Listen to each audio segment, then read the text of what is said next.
కావాల్సిన పదార్థాలన్నీ రెడీగా ఉన్నాయి. రైస్ నానబెట్టారండి, బియ్యం నానబెట్టేసుకోవాలండి. 2 hours నానబెట్టుకొని మనం గ్రైండ్ చేసుకుంటే ఈజీగా గ్రైండ్ చేసేస్తామా? గ్రైండ్ చేస్తాం. స్టార్ట్ చేద్దామా? సేమ్ వేయాలి. స్టవ్ వెలిగించి ప్యాన్ పెట్టుకొని నెయ్యి వేసుకోవాలండి. కొంచెం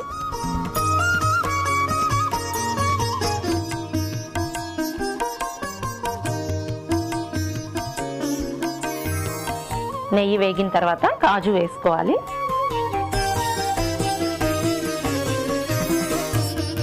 ఓకే, కొంచెం జీడిపప్పు ఇలా వేయించేసుకోవాలి. నెయ్యిలో వేయించేసుకోవాలి.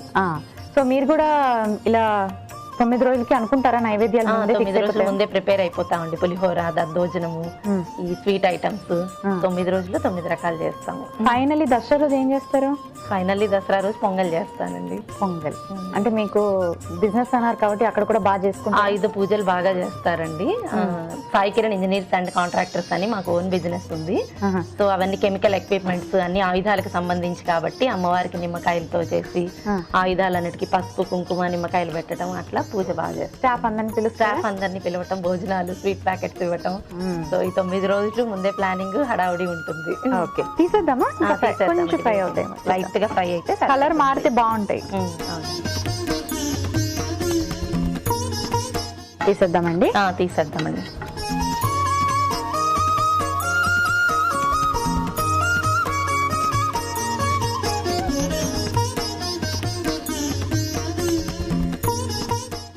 తర్వాత మనం పాలు కాచుకోవాలండి. సో పాన్ కొంచెం వేడిగా ఉంది, పాలు మరిగించాలన్నారు. ఆ తర్వాత మనం మిక్సీ చేసుకోవాలి. సో మిక్సీ జార్ చేస్తాను. మిక్సీ చేసుకోవాలి. ఇది సరిపోతుందండి? సరిపోతుంది. ఫస్ట్ ఇందులో వేసేసుకోండి. స్పూన్ ఇమ్మంటారా? స్పూన్.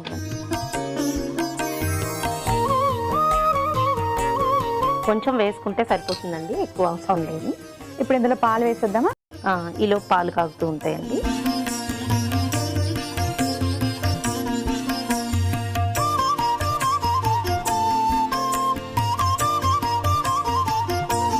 పాలు హీట్ అయ్యేలోపు దీన్ని మిక్సీకి వేసుకున్నాము.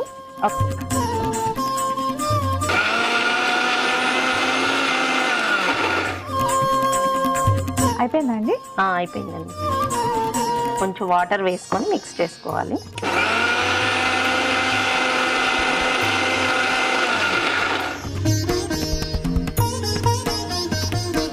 ఇది బెటర్ కదండి, ఎందుకంటే చాలా మంది ఏంటంటే పాలల్లో రైస్ వేసి ఉడికిస్తారు. అదొకటి కొంచెం టైం ఎక్కువ పడుతుంది. ఇలా త్వరగా అయిపోతుందండి మనకి. ఓకే, ఇప్పుడు పాలు మరిగాక మనం ఏం చేయాలి? పాలు మరిగిపోయిన తర్వాత మనం మిక్సీకి వేసుకున్న బియ్యం పిండిని ఇలా 2 స్పూన్లు వేసుకున్నామండి.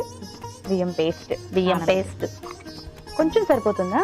2-3 స్పూన్స్ వేసుకోవచ్చండి. తర్వాత సేమియా కూడా వేస్తాం కదా, ఇది ఉడికిపోయిన తర్వాత. మనకి ఈ స్టేజ్ లోనే కావాలంటే కొంచెం వాటర్ కూడా యాడ్ చేసుకోవచ్చు. అది మనకి చల్లారిన తర్వాత చిక్కబడిపోతుంది కాబట్టి మనకు ఆ కన్సిస్టెన్సీ కొంచెం లూజ్ గా, లిక్విడ్ గా బాగుంటుంది. ఓకే, కొంచెం వాటర్ కూడా యాడ్ చేసుకోవచ్చు. చేద్దామా? వేద్దాం.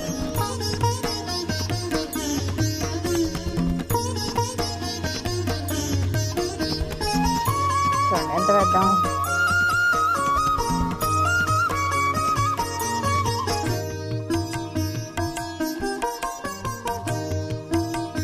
పాలల్లోని రైస్ వేసి ఉడికించేయడానికి అంటే టైం ఎక్కువ పడుతుంది. సో ఇలా నానబెట్టి పేస్ట్ చేసేస్తే మనకి త్వరగా ఉడికిపోతుంది, క్రీమీగా కూడా వస్తుంది. టెక్స్చర్ చాలా క్రీమీగా బాగుంటుంది.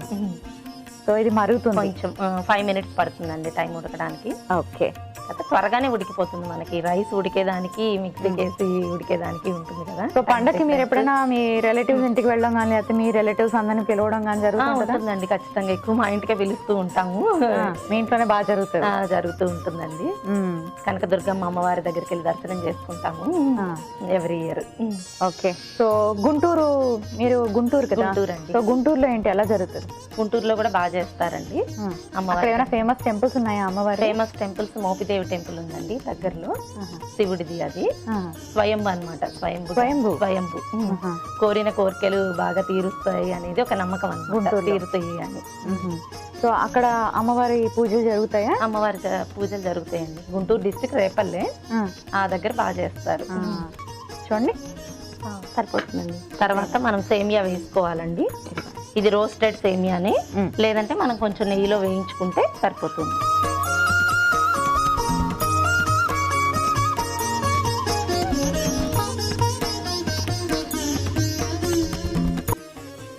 సో చూద్దామండి ఎంతవరకు వచ్చిందో. కొంచెం ఫ్లేమ్ పెంచుదాము. ఫ్లేమ్ పెంచితే కలుపుకుంటూ అలా కలుపుతూ ఉంటే ఏంటంటే ఆ క్రీమ్ ఉంటుంది చూసారా, ఇది ఫామ్ అవుతుంది కదా. అవునండి. దీన్ని మళ్ళీ మనం ఇలా తీసి అలా పాలలో వేస్తే తినేటప్పుడు కూడా క్రీమీ టెక్స్చర్ బాగా వస్తుంది. అమ్మవారి నైవేద్యంగా పెట్టి తింటే రుచిగా ఉంటుంది. రుచిగా ఉంటుంది. సో అయితే ఇప్పుడు మీరు ఈ మోపిదేవి టెంపుల్ గురించి చెప్పారు కదండి, అంటే ఇక్కడ ఈ టెంపుల్ ని దర్శించుకోవడానికి అందరూ వస్తూ ఉంటారా? ఎంత దూరంలో ఉంటుంది? ఇది కృష్ణా జిల్లాలో ఉందండి, కానీ రేపల్ల దగ్గర ఒక బ్రిడ్జ్ ఉంటుంది, మధ్యలో 6 కిలోమీటర్స్ ఉంటుంది, వెళ్తూ ఉంటాం. సో మీ గుంటూరు దగ్గర కాబట్టి అలా బ్రిడ్జ్ ఎక్కి వెళ్ళిపోతూ ఉంటాం, ఈజీగా వెళ్ళిపోవచ్చు. బాగా రష్ ఉంటుందా? రష్ ఉంటుందండి, అంటే పిల్లలకి పోగులు కుట్టించడం ఇలాంటివి ఉంటాయి కదా, అవి కూడా చేస్తూ ఉంటారండి అక్కడ మొక్కులు. మరిగిందా అండి? ఉడికిందండి. సేమియా కూడా ఉడికిపోయిన తర్వాత మనం టేస్ట్ కు తగినంత షుగర్ వేసుకోవాలి. సో ఇంకా మీ పిల్లలు ఏం చదువుతున్నారు? పెద్ద బాబు 10th క్లాస్ అండి, మోక్షజ్ఞ తేజ. ఓకే. చిన్న బాబు 8th గ్రేడ్ చదువుతున్నాడండి, రక్షజ్ఞ తేజ. హాయ్ చెప్పండి. మోక్షజ్ఞ తేజ, రక్షజ్ఞ తేజ, మీ ఇద్దరికి హాయ్. మీకు కూడా శరన్నవరాత్రి శుభాకాంక్షలు and wish good luck. So ఇద్దరు బాగా చదువుతారా? బాగా చదువుతారండి. ఓకే. సో మీ ఇద్దరు అబ్బాయిలో ఎవరైనా చెప్తారా నేను బిజినెస్ చేస్తాను, నేను జాబ్ చేస్తాను అలాగా? బాబు పెద్ద బాబు IAS అవ్వాలని డ్రీమ్ అండి బాబుకి, చిన్న బాబు డాక్టర్. ఓకే. సో ఇద్దరు బిజినెస్ చేయాలని అనుకోవట్లేదు. వాళ్ళ ఇంట్రెస్ట్ కదా, వాళ్ళ ఇంట్రెస్ట్ ని బట్టి మనం ఎంకరేజ్ చేయాలి. సో బాగా చదువుతారు. వాళ్ళు కూడా చెప్తారు, మమ్మీ నువ్వు కూడా వెరైటీస్ చేస్తావు కదా, టీవీలో ఎప్పుడన్నా వెళ్ళి పార్టిసిపేట్ చేయొచ్చు కదా. సో ఇప్పుడు హ్యాపీ ఫీల్ అయిపోతారు చాలా కదా.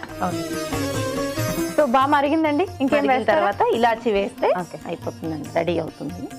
అదే ఫ్లేవర్ టేస్ట్ బాగా వస్తుంది, టచ్ అది ఉండాలి. ఇలాచి పౌడర్ వేస్తే మనకు ఆ మంచి స్వీట్ తిన్న ఫీల్ వస్తుంది. సర్వింగ్ బౌల్ లోకి తీసేసుకున్నా. ఓకే.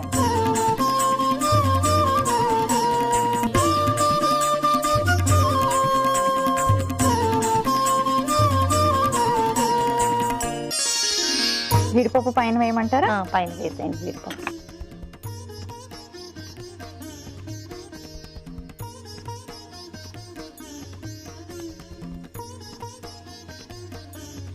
సేమియా రైస్ కీర్ రెడీ అయిపోయింది. దీనికి కావలసిన పదార్థాలు, తయారీ విధానం మరొకసారి చూసేయండి. సేమియా రైస్ కీర్ కి కావలసిన పదార్థాలు: నెయ్యి 2 స్పూన్లు, జీడిపప్పు కొద్దిగా, సేమియా 1 కప్పు, నానబెట్టిన బియ్యం 1 కప్పు, పంచదార 1 కప్పు, యాలకుల పొడి 1/2 టీ స్పూన్. సేమియా రైస్ కీర్ తయారు చేసుకునే విధానం: ముందుగా స్టవ్ ఆన్ చేసి పాన్ పెట్టి నెయ్యి వేసి, నెయ్యి కాస్త వేడెక్కాక జీడిపప్పు వేసి వేయించి పక్కన పెట్టుకోవాలి. తర్వాత అదే పాన్ లో పాలు పోసి మరిగించుకోవాలి. ఒక మిక్సీ జార్ లో నానబెట్టిన బియ్యం వేసి మిక్సీ పట్టుకుని మరుగుతున్న పాలల్లో బియ్యం పిండిని వేసి కాస్త మరిగించుకోవాలి. తర్వాత సేమియా, పంచదార, యాలకుల పొడి వేసి బాగా మిక్స్ చేసుకుని సర్వింగ్ బౌల్ లోకి తీసుకుని వేయించి పెట్టుకున్న జీడిపప్పుతో గార్నిష్ చేసి సర్వ్ చేసుకుంటే సేమియా రైస్ కీర్ రెడీ.